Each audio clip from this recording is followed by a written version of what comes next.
अपनी secret destination से हम लोग लगभग 1.5 किलोमीटर पहले हैं और यहाँ इतनी ज़्यादा स्लस है कि गाड़ी निकलने की पॉसिबिलिटी नहीं लग रही है। हेलो फ्रेंड्स, होपफुली आप सब अच्छे होंगे।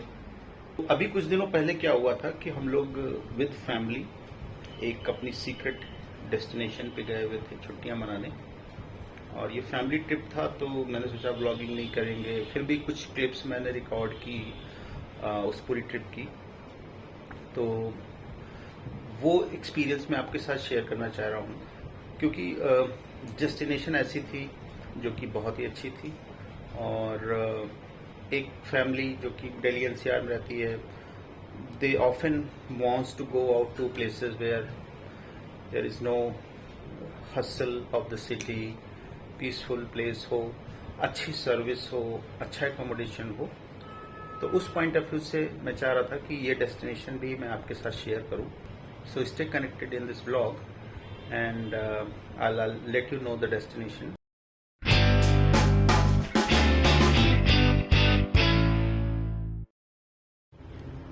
हमने प्लान किया था कि अर्ली मॉर्निंग स्टार्ट करेंगे, थोड़ा सा लेट हो गया। We have started around 7 AM in the morning. Ghaziabad से निकल के हम लोग अल्मोड़ा नैनीताल होते हुए गए। अल्मोड़ा से थोड़ा सा और आगे डाइवर्जन है एक जो कि बिनसर फॉरेस्ट की तरफ जाता है। बिनसर फॉरेस्ट जो लोग घूमने के शौकीन उन्हें ज़रूर पता होगा, काफ़ी खूबसूरत जंगल है उत्तराखंड का। और बिनसर में बेसिकली 2 रोड्स हैं ऐसी जो अंदर जाती हैं। एक तो जो KMVN की तरफ जाती है, KMVN टूरिस्ट रेस्ट हाउस की तरफ जाती है, उसमें काफ़ी सारे होटल्स और रिसोर्ट्स हैं। वो inside the jungle around 10 kilometres आपको रोड पे ड्राइव करना होगा। हम लोग उस तरफ नहीं गए थे, एक बार हम लोग वहाँ पे जा चुके हैं ऑलरेडी, तो दोबारा जाने का मन नहीं किया। हम लोग दूसरी साइड से गए जिसमें कि लगभग 2 किलोमीटर हमें ड्राइव करना पड़ा जंगल में, और शाम होते होते हम लोग वहाँ पे पहुँच गए थे। बट जंगल में इंटर करते ही रोड पे हमें ज़बरदस्त स्लस मिला, और 1-2 जगहों पे नहीं, कम से कम 4 या 5 जगहों पे स्लस था, हैवी स्लस था। पता ये लगा कि पिछली रात यहाँ पे तेज बारिश हुई है जिसकी वजह से रोड पे स्लस आ गया है। हालांकि अर्टिगा गाड़ी काफ़ी कैपेबल होती, निकल सकती थी, बट फिर भी मैंने सेफ साइड लेते हुए होटल जो था उसके ओनर को फ़ोन किया, और उन्होंने एक गाड़ी और कुछ लोगों को भेजा हम लोगों को पिक करने के लिए। तो मैंने अपनी गाड़ी उनको दे दी और अपना सामान सारा उनकी गाड़ी में ट्रांसफ़र कर लिया। विद फैमिली हम लोग उनकी गाड़ी से आए, वो पीछे से हम लोग की गाड़ी लेके आए। नेक्स्ट मॉर्निंग जैसे ही मेरी नींद खुली, मैंने नोटिस किया बाहर बारिश की आवाज़ सुनाई दे रही थी।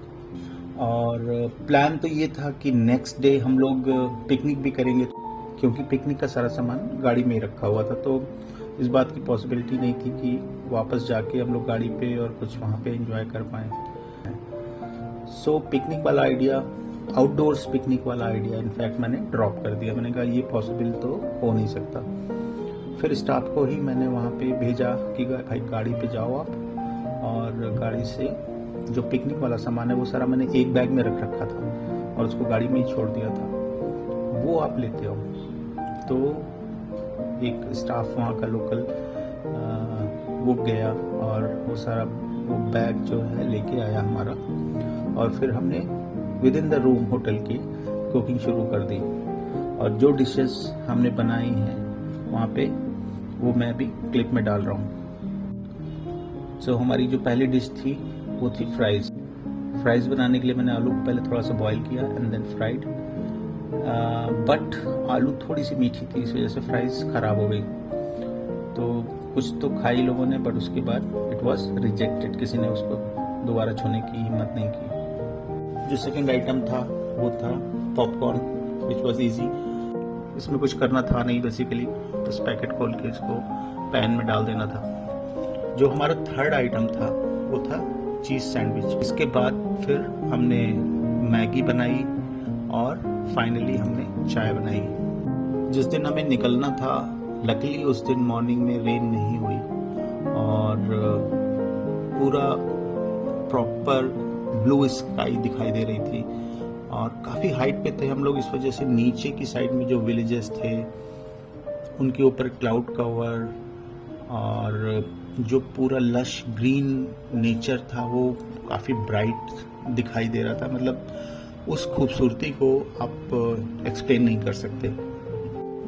तो जिस दिन हमें निकलना था उस दिन सुबह उठ के और मैंने काफ़ी इधर उधर वॉक किया, काफ़ी फ़ोटोज़ निकाली, क्लिप्स बनाई और हम लोगों ने फिर ब्रेकफास्ट किया वहाँ पे and then we have started our return journey.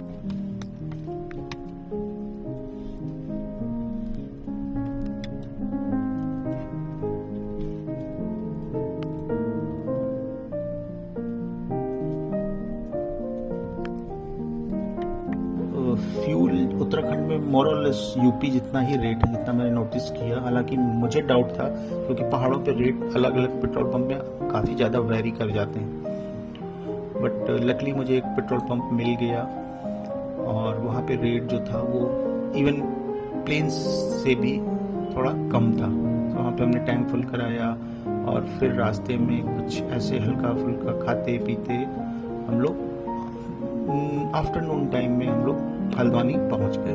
और इसके बाद हमने फिर वापस, चूँकि प्लेन्स में आ गए थे इतना दिक्कत नहीं थी, तो इजीली ड्राइव करते हुए हम लोग घर की तरफ बढ़े।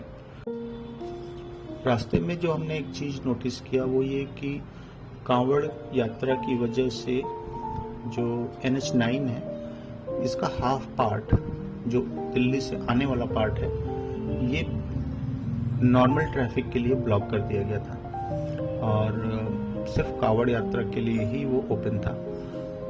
इसकी वजह से क्या, जब तक हम लोग दिन में चल रहे थे तब तक तो फिर भी ठीक था। हालांकि कोई विदाउट एनी डिवाइडर एक्सप्रेसवे पे दोनों साइड से ट्रैफिक आ जा रही थी, which was still manageable because लोगों को पता था कि भाई जगह कम है तो थोड़ा स्पीड कम रखो। 60-70 पे लोग चल रहे थे और दिखाई दे रहा था, विजिबिलिटी अच्छी थी तो दिक्कत नहीं हो रही थी।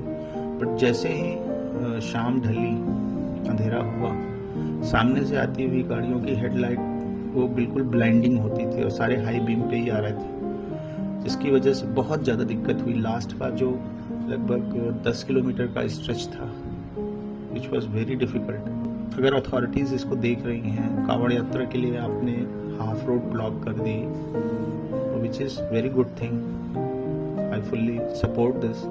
बट जो हाफ रोड आपने नॉर्मल ट्रैफिक के लिए रखी है उसमें एटलीस्ट डिवाइडर रख दीजिए सो दैट कि ट्रैफिक अपने हिस्से में ही चले। रोड इतनी चौड़ी है, 3 लेन्स हैं और 3 में मतलब अगर आधा आधा कर देते हैं आने जाने के लिए तो इतनी ट्रैफिक आराम से उस पर कम्यूट कर सकती है। बट वो जो सामने से हाई बीम आती है, लोगों की लाइट आंखों पे लगती है तो ड्राइविंग करना बहुत डिफिकल्ट हो जाता है। और ऐसे में अगर डिवाइडर ना हो तो यू आर ड्राइविंग बहुत ही ज़्यादा मतलब आपकी रिस्की हो जाती है।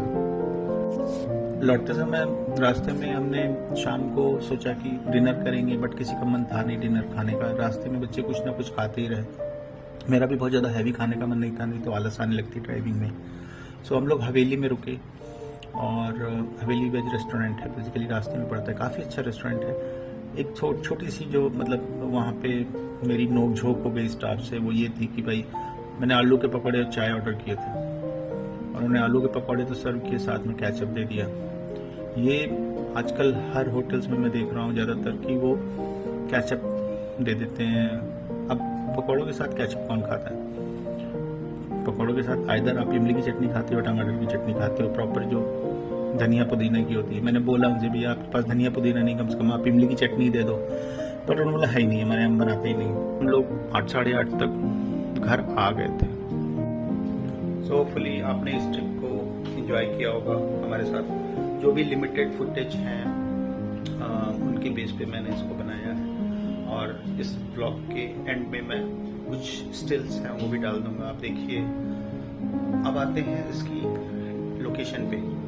सो इस होटल का नाम है the jungle hook and it it is approximately 2 kilometer inside the Binsar forest. So इसके लिए आपको कोई परमिशन लेने की जरूरत नहीं, कोई परमिट बनवाने की जरूरत नहीं है. You can head towards Almora if you are going from Delhi. Almora को क्रॉस करने के बाद एक डाइवर्जन आएगा, वहां से आपको राइट लेना है and then it will take you all the way to the Jungle Book Resort, Binsar. Sorry, it is Jungle Book Hotel, not resort.